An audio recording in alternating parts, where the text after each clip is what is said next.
What? Your grandma hasn't eaten in 2 days. Reaper froze as a little boy whispered the words no biker ever expected to hear. And within 1 hour, 65 roaring Harleys were heading toward the woods. If you're new here, subscribe to Biker's Hype and share this video. Because stories like this, they remind the world what real brotherhood looks like. That the boy in Zoldi the Wind carried the sharp sting of winter when Reaper stepped out of the grocery store. His long beard was blowing sideways, leather vest thick with dust and rain, and chrome Harley leaning against the curb under a dying street lamp. IT was late, close to midnight. Most people were rushing home. But Reaper wasn't most people. He noticed a small shadow near the stacked crates behind the store. Something tiny, something shivering that he slowed his steps. The shadow moved. "Hey," Reaper said softly, lowering his voice so he wouldn't scare whoever it was. "Who's there?" A boy stepped out, maybe 8 years old, wearing a coat far too thin for freezing weather. His hair messy, his cheeks red from cold, his eyes swollen from crying.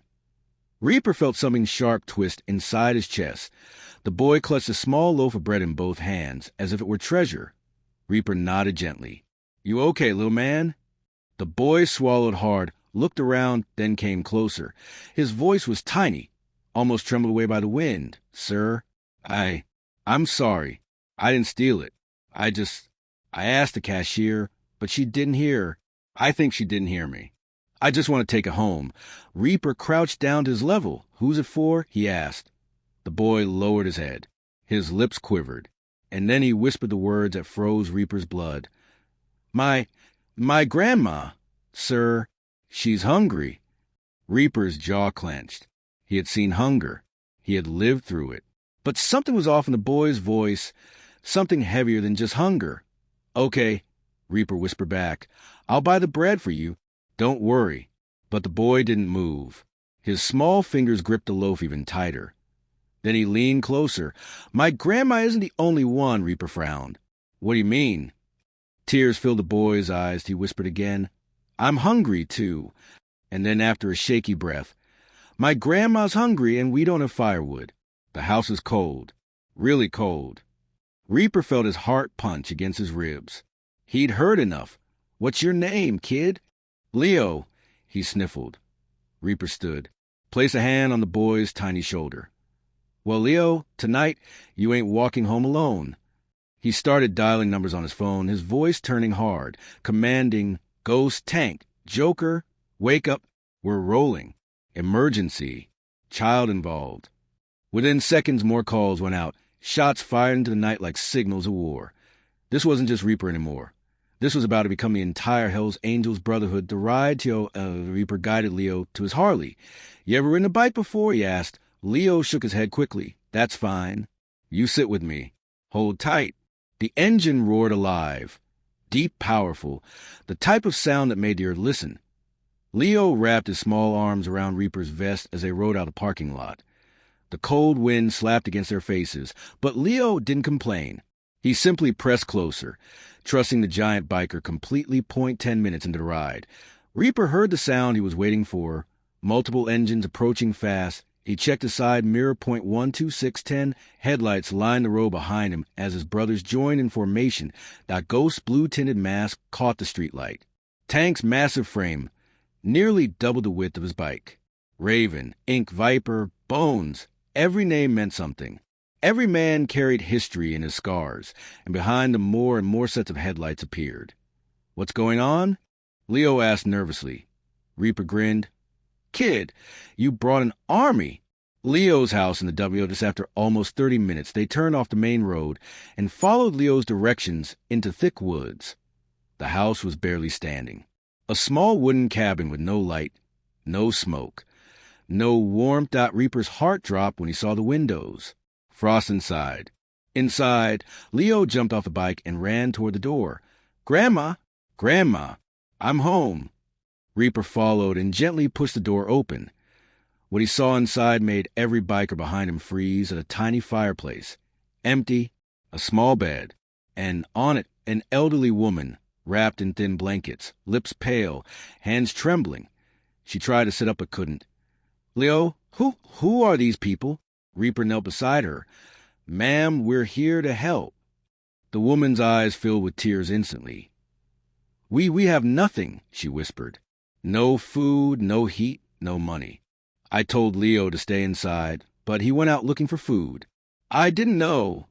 Reaper placed his leather jacket over her gently. "Your family now?" And family doesn't freeze. He turned around. "Boys!" The roar in his voice shook the walls. "Move." The night the woods woke you to chaos, but the good kind erupted instantly. Ghost and Tank dragged in massive logs of firewood. Flame and Viper brought in bags of groceries. Milk, bread, canned soup, vegetables. Raven returned from his bike, carrying 2 industrial blankets. Bones had already started repairing the broken window using scrap wood. Reaper lit the fireplace himself. Within seconds, the room warmed. The grandmother cried quietly. Overwhelmed, Leo stared wide-eyed as biker after biker walked in carrying supplies.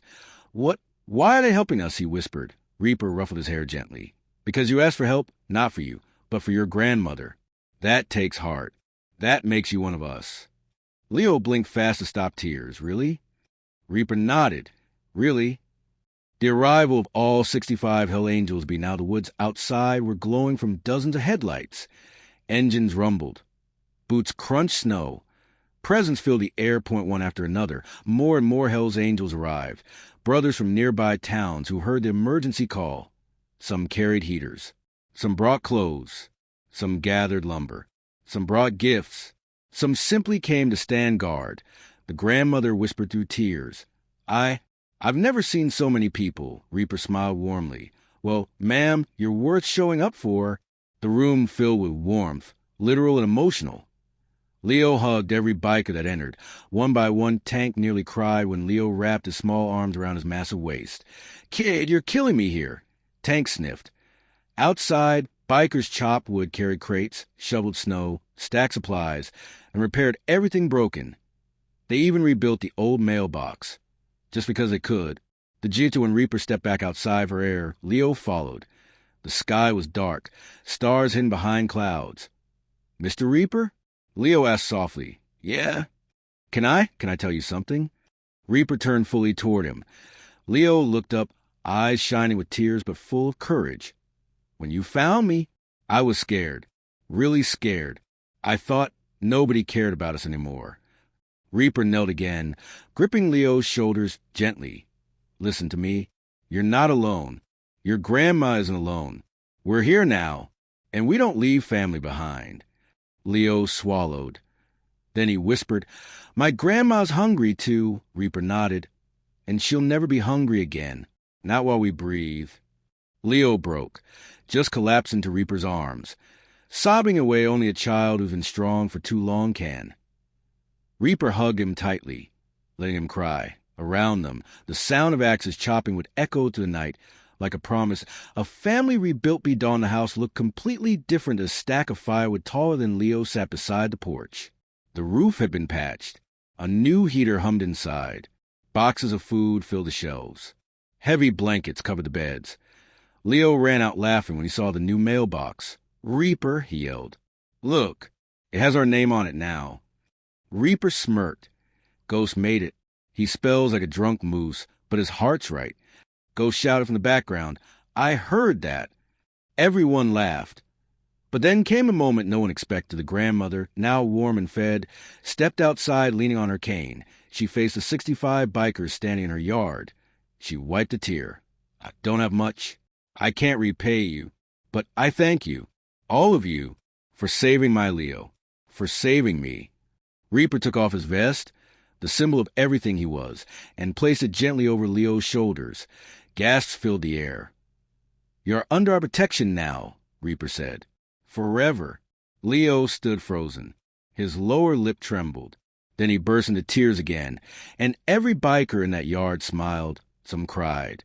But they all stood taller. The legend began that ancient story spread fast in small towns, and by the next evening, everyone knew the Hell's Angels saved a starving family in the woods. But the townspeople didn't know the full truth. They didn't know about Heavy checkmark the warmth, heavy checkmark the laughter, heavy checkmark the rebuilding, heavy checkmark the food, heavy checkmark the protection, heavy checkmark the brotherhood, heavy checkmark the love. They didn't know a little boy had whispered something that changed dozens of men forever. My grandma's hungry too. But Reaper knew, Ghost knew, Tank knew. The entire brotherhood knew the promise made under morning sunlight as bikers prepared to leave. Leo ran to Reaper. Well, will I see you again? Reaper rubbed his head. Kid, you'll see us so much, you'll get sick of us. Leo laughed. Reaper lifted him high into the air. Next time we come, he said softly, we're bringing you boots, gloves, and a proper coat. Leo nodded. And next time, he whispered, I'll have hot soup ready. Reaper nearly choked at those words. Dear little brother. The engines roared again, one by one. Like thunder rolling across the mountains, Leo and his grandma stood in the doorway watching the bikes form a line down the dirt road. Reaper was the last to lead. He looked back, raised 2 fingers. Leo raised 2 fingers back. And then 65 Hell's Angels rode away into the rising sun, leaving warm food, firewood, and a future behind. If this story touched your heart today, subscribe to Bikers Hype. Like and share this video with your friends because these stories remind people that real bikers protect the innocent. And if you love the Hells Angels, then prove it. Help us reach the 1,000 subscribers target by sharing this video now. Your support helps us create more stories like this.